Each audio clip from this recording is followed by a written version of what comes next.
আসসালামু আলাইকুম ভিউয়ার্স, আমি জেসমিন। এই মুহূর্তে আপনারা সবাই কানেক্টেড আছেন জেসমিনস বেবি কেয়ার টক ইউটিউব চ্যানেলটির সাথে। একটা শিশুকে প্রতিদিন জিজ্ঞেস করা হয়, কত নম্বর পেয়েছো, পড়া শেষ করেছো, হোমওয়ার্ক করেছো? কিন্তু খুব কম বাবা মা জিজ্ঞেস করেন এমন কিছু প্রশ্ন, যে প্রশ্নগুলো শিশুর চিন্তা করার ক্ষমতা, আত্মবিশ্বাস, কৌতূহল এবং সমস্যা সমাধানের দক্ষতা জাগিয়ে তুলতে পারে। মনে রাখবেন, বুদ্ধিমান সন্তান তৈরি হয় শুধু বেশি পড়াশোনা করিয়ে নয়, তাকে সঠিকভাবে ভাবতে শেখানোর মাধ্যমে। আজকের ভিডিওটিতে আপনারা জানবেন এমনই 6টি শক্তিশালী প্রশ্ন যা আপনি প্রতিদিন আপনার সন্তানকে করতে পারেন।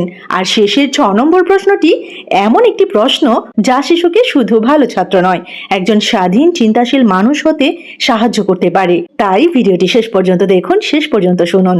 একটি শিশুর মস্তিষ্ককে আপনি যতটা তথ্য দেবেন, সে হয়তো ততটাই মুখস্থ করতে শিখবে।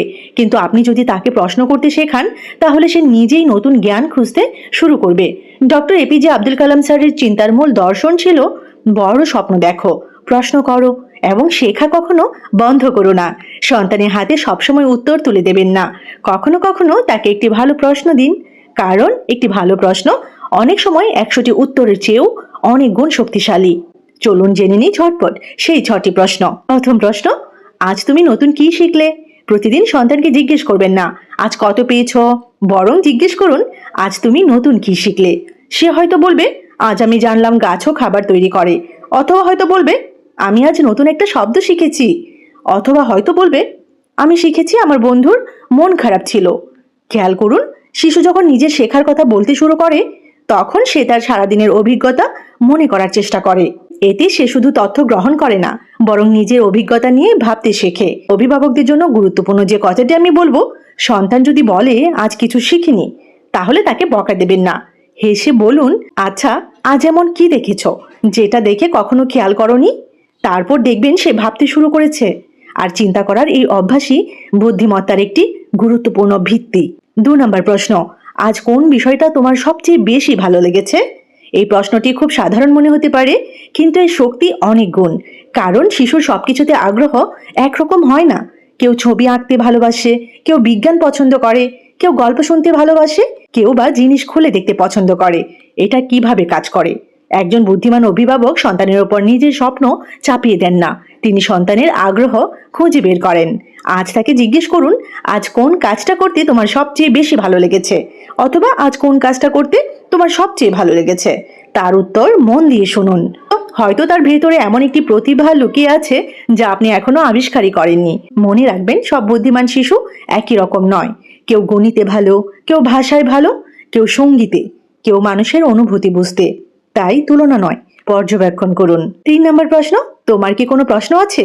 এই একটি প্রশ্ন আপনার সন্তানের জীবনে বিশাল পরিবর্তন আনতে পারে। দেখা যায় আমাদের অনেক শিশুই প্রশ্ন করতে ভয় পায়, কারণ সে আগে প্রশ্ন করে শুনেছে, এত প্রশ্ন করো কেন, উফ চুপ করো, বড়দের কথা শোনো। কিন্তু আমি বলবো, একটু ভাবুন তো, পৃথিবীর বড় বড় আবিষ্কারের শুরুটা কোথায়?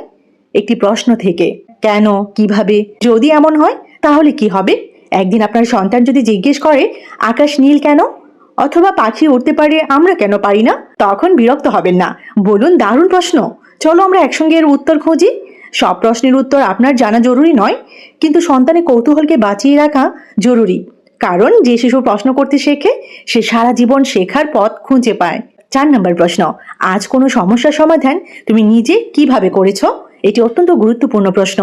ধরুন আপনার সন্তান খেলনা খুঁজে পাচ্ছিল না, সে কি করলো? খুঁজলো, মাকে ডাকলো, নাকি অন্যভাবে চিন্তা করলো? সন্তান যখন কোনো সমস্যার মুখোমুখি হয়, তখন সবসময় সঙ্গে সঙ্গে সমাধান দিয়ে দেবেন না। প্রথমে জিজ্ঞেস করুন, তোমার কি মনে হয় আমরা কি করতে পারি? এই প্রশ্নটি শিশুকে শেখায়, সমস্যা মানেই শেষ নয়, সমস্যা মানেই চিন্তা করার সুযোগ। আজ রাতে তাকে জিজ্ঞেস করুন, আজ এমন কোনো সমস্যা হয়েছিল যেটা তুমি নিজে সমাধান করার চেষ্টা করেছ? তার ছোট ছোট চেষ্টাকেও প্রশংসা করুন। সে সফল না হলেও বলুন, তুমি চেষ্টা করেছ, এটাই খুব ভালো। কারণ বুদ্ধিমান হওয়া মানে কখনো ভুল না করা নয়, বুদ্ধিমান হওয়া মানে ভুল থেকে নতুন পথ খুঁজে নেওয়া। 5 নম্বর প্রশ্ন, আজ তুমি কাউকে কিভাবে সাহায্য করেছ? আপনি হয়তো ভাবছেন, এইটা আবার বুদ্ধিমান হওয়ার প্রশ্ন কিভাবে হয়? কিন্তু জীবনে শুধু বইয়ের বুদ্ধি যথেষ্ট নয়, মানুষকে বুঝতে পারা, অন্যের অনুভূতি উপলব্ধি করা, এসবও অত্যন্ত গুরুত্বপূর্ণ জীবন দক্ষতা। আজ সন্তানকে জিজ্ঞেস করুন, আজ তুমি কাউকে কোনোভাবে সাহায্য করেছ? সে হয়তো বলবে, আমি বন্ধুকে পেন্সিল দিয়েছি, অথবা আমি মাকে পানি এনে দিয়েছি, অথবা হয়তো বলবে আমার বন্ধুর মন খারাপ ছিল, আমি তার সঙ্গে খেলা করেছি, খেলেছি। তখন আপনি বলুন তুমি খুব সুন্দর একটি কাজ করেছ। এভাবে শিশুর মধ্যে শুধু প্রতিযোগিতা নয়, মানবিকতাও গড়ে উঠবে। মনে রাখবেন, আপনি এমন সন্তান চান না যে শুধু পরীক্ষায় প্রথম হবে। আপনি এমন একজন মানুষ চান যে নিজের বুদ্ধি দিয়ে পৃথিবীকে একটু ভালো করবে। 6 নম্বর প্রশ্ন, আগামীকাল তুমি কোন কাজটা আরো ভালোভাবে করতে চাও? এটাই আজকে সবচেয়ে শক্তিশালী প্রশ্ন।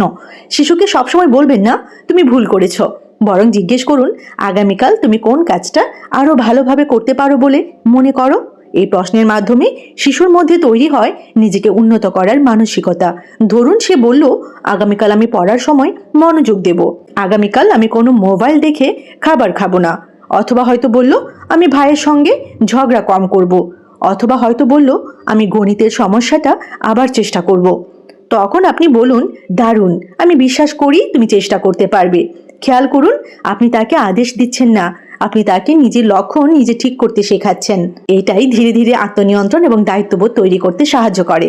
আজকের ছোট্ট সিদ্ধান্ত আগামী দিনের বড় ব্যক্তিত্ব তৈরি করতে পারে। সংক্ষেপে প্রতিদিনের 6টি প্রশ্ন একসঙ্গে মনে রাখুন। প্রথম প্রশ্ন, আজ তুমি নতুন কি শিখলে? দ্বিতীয় প্রশ্ন, আজ কোন বিষয়টা তোমার সবচেয়ে বেশি ভালো লেগেছে? তৃতীয় প্রশ্ন, তোমার কি কোনো প্রশ্ন আছে? চতুর্থ প্রশ্ন, আজ কোনো সমস্যার সমাধান তুমি নিজে কিভাবে করেছো? পঞ্চম প্রশ্ন, আজ তুমি কাউকে কিভাবে সাহায্য করেছো? Last but not the least, ষষ্ঠ প্রশ্ন, আগামীকাল তুমি কোন কাজটা আরো ভালোভাবে করতে চাও? কিন্তু এখানে একটি বড় ভুল করবেন না, এই 6টি প্রশ্নকে ইন্টারভিউ বানিয়ে ফেলবেন না। সন্তান স্কুল থেকে আসার পরেই যদি আপনি একসঙ্গে বলে ফেলেন বলো কি শিখেছো, কাকে সাহায্য করেছো, কি সমস্যার সমাধান করেছো, তাহলে সে বিরক্ত হতে পারে। বরং রাতের খাবারের সময়, ঘুমানোর আগে অথবা গল্প করার টাইমে স্বাভাবিকভাবে প্রশ্নগুলো করুন। কখনো একদিনই এক বেলাতেই সব 6টি প্রশ্ন করারও দরকার নেই। শিশুর বয়স এবং মনের অবস্থা বুঝে কথা বলুন। সবচেয়ে গুরুত্বপূর্ণ বিষয় হলো উত্তর শোনার সময় মোবাইল দূরে রাখুন। শুধু প্রশ্ন করলেই হবে না, মন দিয়ে শুনতেও হবে। এইটাই ম্যাজিক পয়েন্ট। কারণ সন্তান যখন অনুভব করে আমার কথা গুরুত্বপূর্ণ, তখন সে নিজের চিন্তা প্রকাশ করতে আরো সাহসী হয়, আরো কমফোর্ট ফিল করে। অভিভাবকদের উদ্দেশ্যে আমি বলবো, আপনার সন্তান হয়তো আজ খুব বেশি কথা বলে না, হয়তো সে পড়াশোনায় প্রথম নয়, হয়তো সে মাঝে মাঝে ভুল করে, হয়তো অন্যদের সন্তানের মতো নয়, কিন্তু দয়া করে তাকে ছোট করবেন না। একটি চারা গাছকে প্রতিদিন টেনে বড় করা যায় না, তাকে দিতে হয় সঠিক পরিবেশ, সঠিক আলো, সঠিক যত্ন। ঠিক তেমনি একটি শিশুর মস্তিষ্ককে জোর করে বুদ্ধিমান বানানো যায় না, তাকে দিতে হয় ভাবার সুযোগ, প্রশ্ন করার স্বাধীনতা, ভুল করার নিরাপদ পরিবেশ এবং একজন মনোযোগী অভিভাবক। আজ থেকে সন্তানকে শুধু জিজ্ঞেস করবেন না তুমি কত নম্বর পেয়েছো, কখনো জিজ্ঞেস করুন তুমি আজ কি ভেবেছ। কারণ নম্বর হয়তো একটি পরীক্ষার ফলাফল বলে, কিন্তু চিন্তা করার ক্ষমতা তৈরি করে পুরো জীবনের পথ। ডক্টর এপিজে আব্দুল কালাম স্যারের জীবন আমাদের একটি বড় শিক্ষা দেয়। বড় স্বপ্ন দেখতে হবে, কৌতূহলী হতে হবে, শেখা বন্ধ করা যাবে না। আপনার সন্তানকে সব উত্তর মুখস্থ করানোর আগে তাকে এমন একজন মানুষ হতে সাহায্য করুন যে নতুন প্রশ্ন করতে পারে, যে সমস্যাকে ভয় পায় না, যে ব্যর্থ হলে আবার চেষ্টা করে, যে অন্যকে সাহায্য করতে জানে এবং যে প্রতিদিন নিজেকে আগের দিনের চেয়ে একটু ভালো করার চেষ্টা করে। আজ রাতে ঘুমানোর আগে আপনার সন্তানকে এই 6টি প্রশ্নের অন্তত একটি করুন। তার উত্তর হয়তো আপনাকে অবাক করে দেবে। হয়তো আপনি আবিষ্কার করবেন আপনার ছোট্ট সন্তানের ভেতরে এমন অনেক চিন্তা আছে যা আপনি আগে কখনো শোনেননি। মনে রাখবেন, বুদ্ধিমান সন্তান তৈরি করা শুরু হয় দামি স্কুল থেকে নয়, শুরু হয় পরিবারের সুন্দর কথোপকথন থেকে। আপনি আজ থেকেই শুরু করবেন তো? কমেন্টে আমাকে লিখে জানাবেন। আজ থেকেই প্রশ্ন করব। তো কেমন লেগেছে আজকের এই ভিডিওটি অবশ্যই আমাকে কমেন্ট সেকশনে জানাবেন। আর এরকম ছোট বড় আরো অনেক ইনফরমেটিভ ভিডিওস পেতে চ্যানেলটির সাথে কানেক্টেড থাকবেন। Jasmine's baby care talk YouTube channel. সবাইকে অসংখ্য ধন্যবাদ জানাচ্ছি যারা যারা শেষ পর্যন্ত ভিডিওটি দেখেছেন। সবাই ভালো থাকবেন, বাচ্চাদেরকে ভালো রাখবেন। আল্লাহ হাফেজ।